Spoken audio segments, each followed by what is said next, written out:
동양 철학 에세이 노자 인생의 보배를 간직하라. 모기가 물어대면 밤새 잘 수가 없다. 지금 인해 도덕을 말하는 것은 귀찮게 인심을 어지럽혀 혼란만 더하는 것이다. 백조는 매일 목욕하지 않아도 희고 까마귀는 매일 물들이지 않아도 검다. 하늘은 저절로 높고 땅은 저절로 두껍고 해와 달은 저절로 빛나고 별은 저절로 늘어서 있고 초목은 본래 종류가 여럿이다. 거기에 다시 인의를 말할 필요가 있을까? 그것은 마치 북을 두드려 잃어버린 양을 찾는 것과 같다. 노자와 장자의 사상은 제가백가 가운데 도가 학파를 이루었습니다. 도가는 특히 공자와 맹자가 대표인 유가 사상과 대결하였습니다. 유가와 목가의 싸움, 유가와 도가의 싸움, 유가와 법가의 싸움 등으로 이어진 전국시대의 논쟁은 지난대를 거치면서 정리 과정에 들어갑니다. 평등의 이념을 강하게 내세웠던 묵가는 거의 자취를 잃었고 유가는 법가 등 여러 학파의 이론을 흡수하면서 지배 이념으로 자리 잡습니다. 또한 노장 사상은 민간의 주술적 신앙과 결합한 도교에 이용되면서 변형된 형태로 대중 속에 깊숙이 뿌리를 내립니다. 그러므로 진나라의 통일 이후 중국 역사에서 유가와 도가는 중국 사상의 커다란 두 흐름을 이룬다고 할 수 있습니다. 유교는 지배층의 통치 이념으로 자리 잡고 도교는 민중의 의식 속에 잡초와 같은 철학으로 살아남은 것입니다. 그러나 노장 사상은 단지 민간에서만 살아남는 것이 아니라 지배 계층에서도 계속 읽혔기 때문에 전국시대에 나온 어떠한 학파의 저술보다 다양하게 해석되었습니다. 이러한 과정에서 노자의 저자인 가상인물 노자는 신비화되고 도가 학파의 상징적 존재가 됩니다. 특히 도교에서는 노자를 높이 받들어 중국 민중의 마음속에 깊이 자리 잡게 됩니다. 우리가 대륙적 기질이다, 허허실실이다, 외유내강이다 하는 용어를 쓸 때 그 의미는 노자의 사상과 연관이 깊은 것입니다. 고전 중의 고전. 맹자라는 책은 맹자의 사상을 담고 있고 순자라는 책은 순자의 사상을 담고 있습니다. 그러면 노자라는 책도 노자라는 인물의 사상을 담고 있어야 할 것입니다. 그러나 노자라는 인물은 맹자나 순자만큼 행적이 확실하지 않습니다. 이 인물의 전기가 사마천의 사기에 들어있는데 이 기록에서 이미 노자는 전설적인 인물로 그려집니다.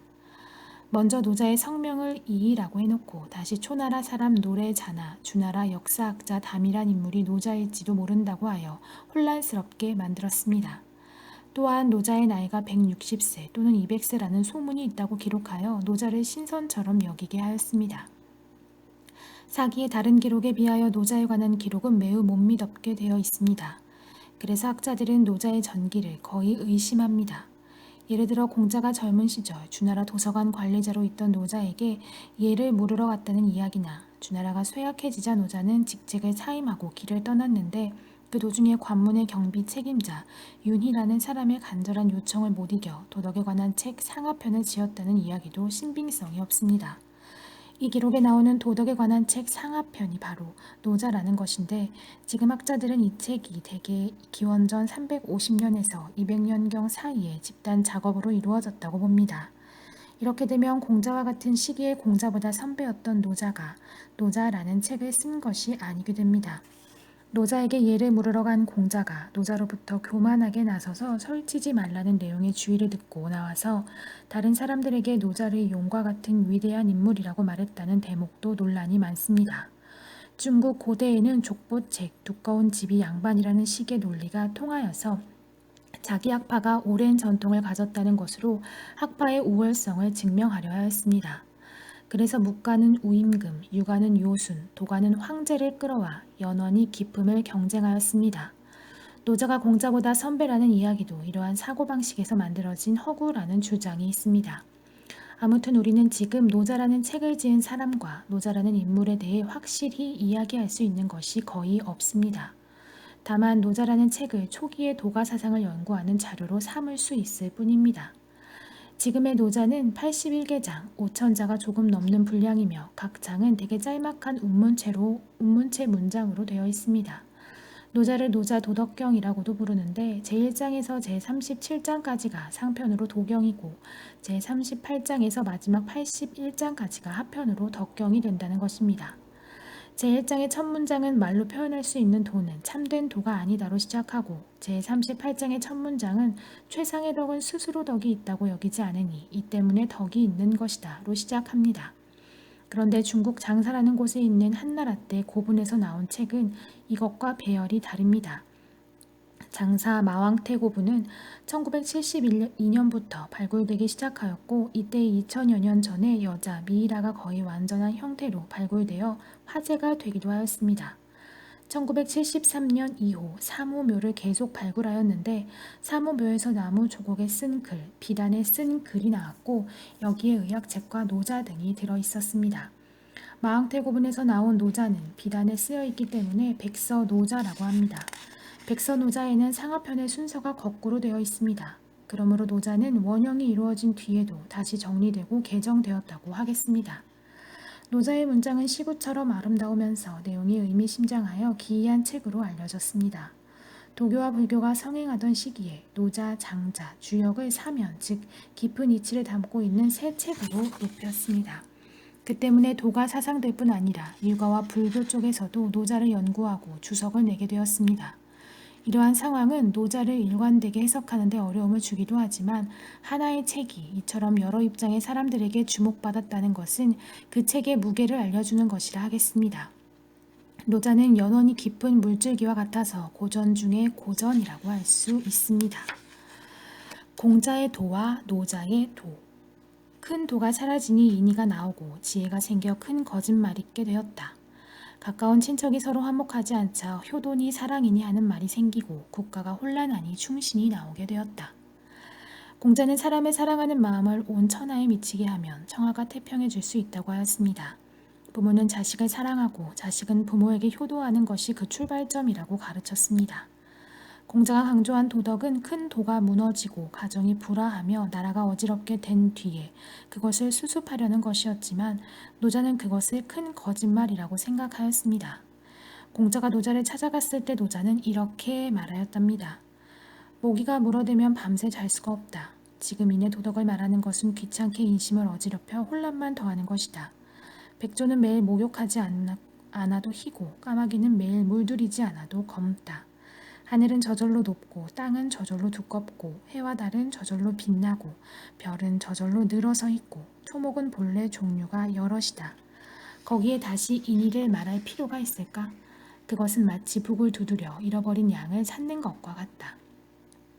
공자는 주나라의 통치 질서가 무너져 신하가 임금을 몰아내고 큰 나라가 작은 나라를 빼앗는 사태를 보고 주나라의 예법을 회복하기 위한 도덕 의식 개혁 운동에 몸바쳤습니다.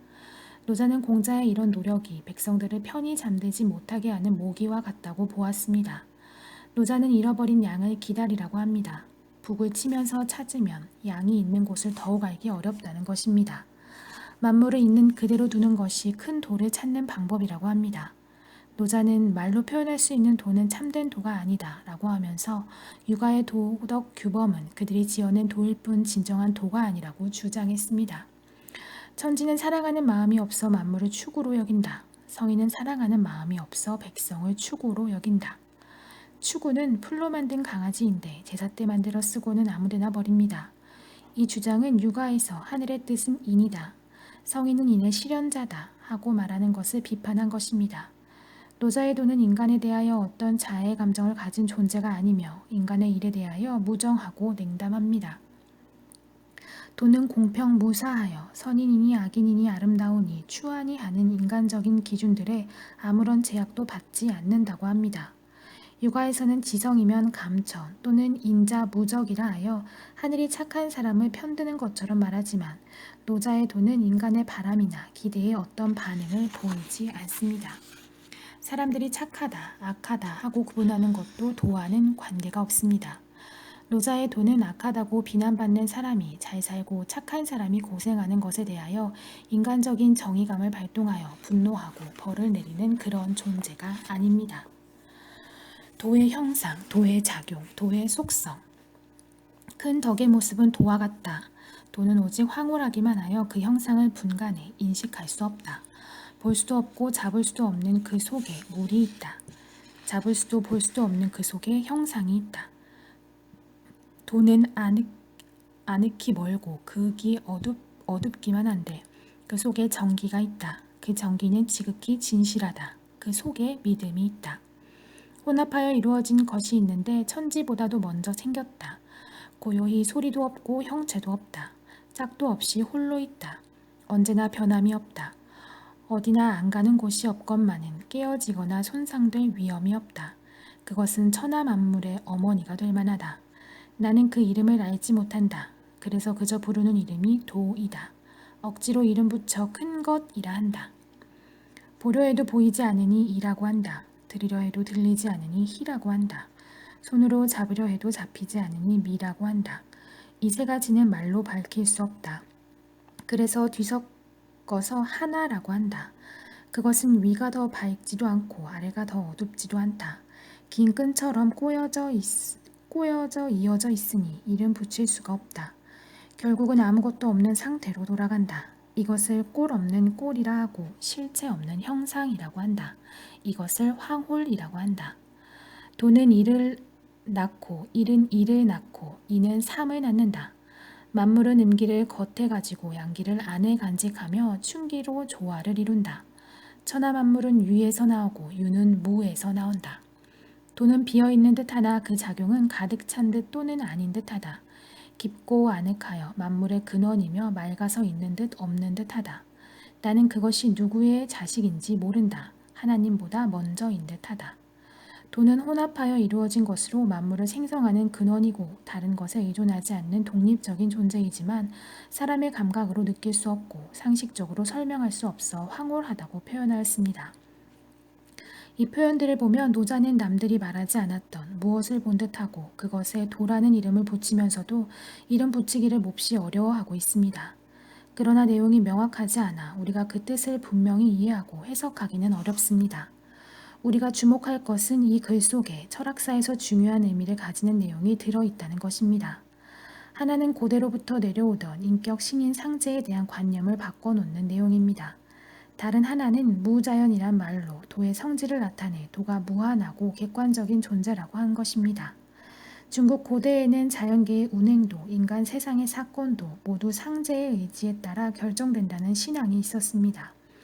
왕은 상제의 뜻을 받아 지상을 지배하는 하늘의 아들입니다. 그래서 왕을 천자라고 하였습니다. 천자는 상제에서 제사를 올리고 상제의 뜻을 받들어 정치를 시행할 의무가 있습니다.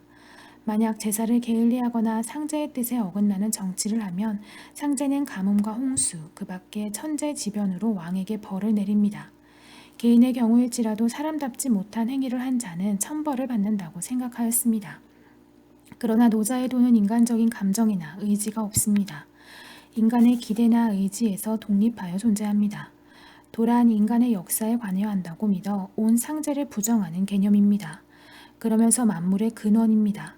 감각에 들어오는 만물은 총괄하여 있는 것에서 나옵니다. 있는 것은 인간의 감각에 잡히고 인간이 이름 붙일 수 있는 한정된 것입니다. 도는 인간이 한정할 수 없는 존재, 이름 붙일 수 없는 존재이기 때문에 그 성격이 무한한 것, 규정할 수 없는 것이 됩니다. 그러한 성격을 무라고 하였습니다. 도는 또한 다른 것에 의존하거나 무엇에 생긴 것이 아니기 때문에 독립한다고 하고 그러한 성질을 자연이란 말로 표현하였습니다. 도가 크고 하늘이 크고 땅이 크고 인간도 크다. 우주 안에 네 가지 큰 것이 있는데 인간이 그 하나를 차지한다. 인간은 땅을 따르고 땅은 하늘을 따르고 하늘은 도를 따르고 도는 자연을 따른다. 노자에서 말하는 자연이란 우리가 자연과학 혹은 자연보호라고 할 때의 자연과 전혀 다른 뜻입니다. 노자의 자연은 대상 세계를 가리키는 것이 아니라 도의 상태와 성질을 나타낸 말입니다.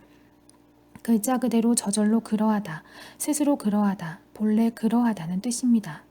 이 말은 도가 다른 것에 의존하여 존재하지 않으며 다른 어떤 존재의 영향도 받지 않는 존재라는 것입니다. 노자는 세계를 설명하는 범위를 넷으로 크게 나눈 다음 그 사이에 단계를 두었습니다. 인간과 땅과 하늘은 결국 도를 본받지만 도는 더 이상 본받을 것이 없고 스스로 그러한 존재입니다. 다만 인간은 언어, 지혜, 기교를 씀으로써 도의 자연에 거슬리고 어긋나는 행위를 한다는 것입니다. 노자의 사상은 이 도 개념을 근거로 육아를 비판하면서 정치와 인생에 대한 독특한 견해를 내놓았습니다.